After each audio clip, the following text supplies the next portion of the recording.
और जो women self help group है, उनको बैंकों से पैसा मिलता है काम के लिए, और आप जानकर के खुश हो जाएंगे, अगर उनको बुधवार को पैसा जमा करना है तो मंगलवार को जाकर के जमा कर देती है। एक दिन पहले बहनों के पास जो व्यवहार है, कोई एनपीए नहीं हो रहा है जी, सारे के पैसे बैंक से जाते उतने ही वापस आते हैं।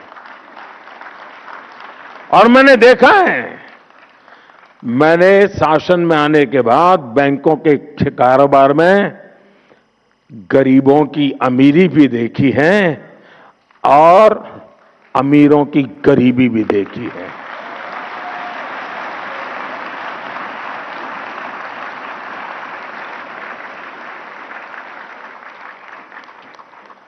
इतना ही नहीं साथियों, ये हमारी माताएं बहनें वोकल फॉर लोकल की ब्रांड एम्बेसडर बन रही हैं। बहनों, विमेन लेड डेवलपमेंट के विजन की बहुत बड़ी सफलता यह है कि इसने महिलाओं के प्रति पुरानी सोच को चुनौती दी है। अब G20 समिट हमारा जब चल रहा था, हम चेयर कर रहे थे, दुनिया के देशों को मुझे समझाना पड़ा था कि विमेन डेवलपमेंट और विमेन लेड डेवलपमेंट में क्या अंतर होता है। दुनिया का बहुत बड़ा वर्ग विमेन डेवलपमेंट तक सहमत था, विमेन लेड डेवलपमेंट के लिए मुझे ताकत लगानी पड़ी थी और हमें सफलता मिली थी। इस सोच का परिणाम है कि आज महिलाएं उन सेक्टर्स में भी बुलंदियों को छू रही हैं जहां कभी पुरुषों का एकाधिकार माना जाता था। आज हमारी बेटियां फाइटर पायलट बनकर आसमान की बुलंदियां छू रही हैं। आज भारत में विश्व के किसी भी देश की तुलना में, यह आंकड़ा भी आपको खुश कर देगा, विश्व के किसी भी देश की तुलना में महिला पायलटों का प्रतिशत सबसे अधिक हिंदुस्तान में है।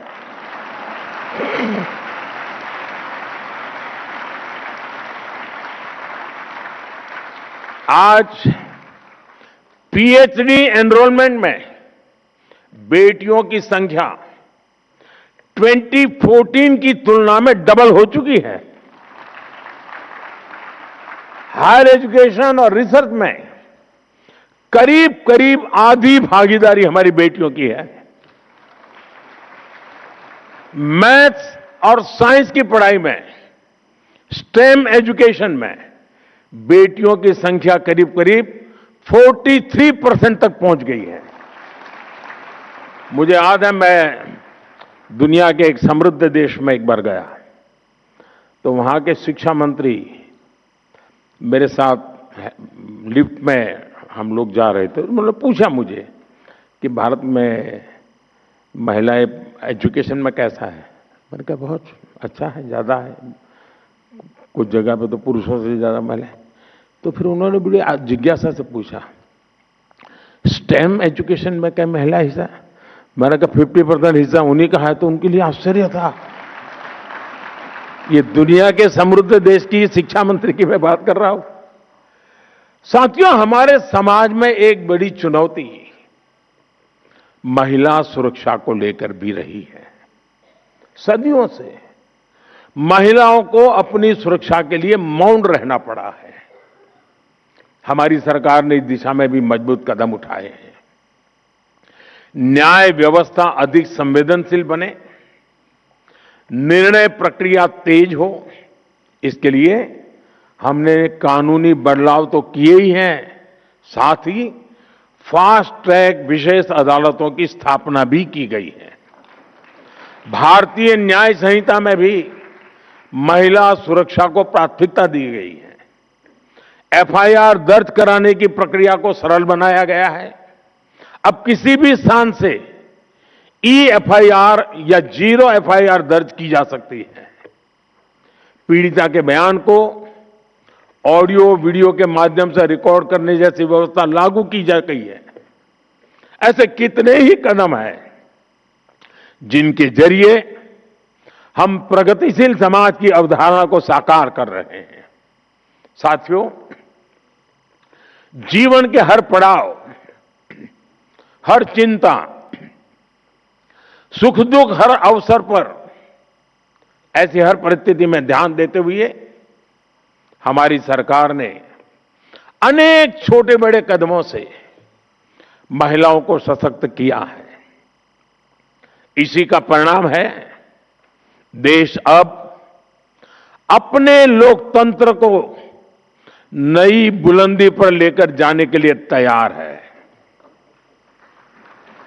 साथियों, देश की नारी शक्ति ने अपने परिश्रम, साहस और आत्मविश्वास से नई ऊंचाइयों को छुआ है। अब हमें मिलकर इस शक्ति को नई ऊर्जा देनी है। उसके लिए अवसरों का विस्तार करना है।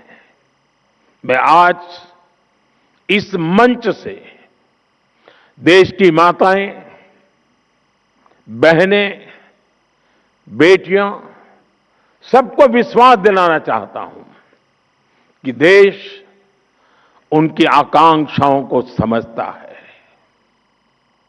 और उनके सपनों को साकार करने के लिए हर आवश्यक कदम उठा रहा है। साथियों, मैं संसद में होने वाली चर्चा से पहले देश की नारी शक्ति से भी अपील करता हूं कि आप इस पूरी प्रक्रिया में अपनी सक्रियता बनाए रखिए। आप अपने अपने क्षेत्र के सांसदों से भी जरूर मिलिए। देश की महिलाएं अपने सांसदों से अपना पक्ष रखें, अपनी अपेक्षाएं उन्हें बताएं और जिस दिन वो सदन में आने के लिए अपने यहां से निकले तो जरा फूलमालाएं देकर के उनको विदाई भी दीजिए।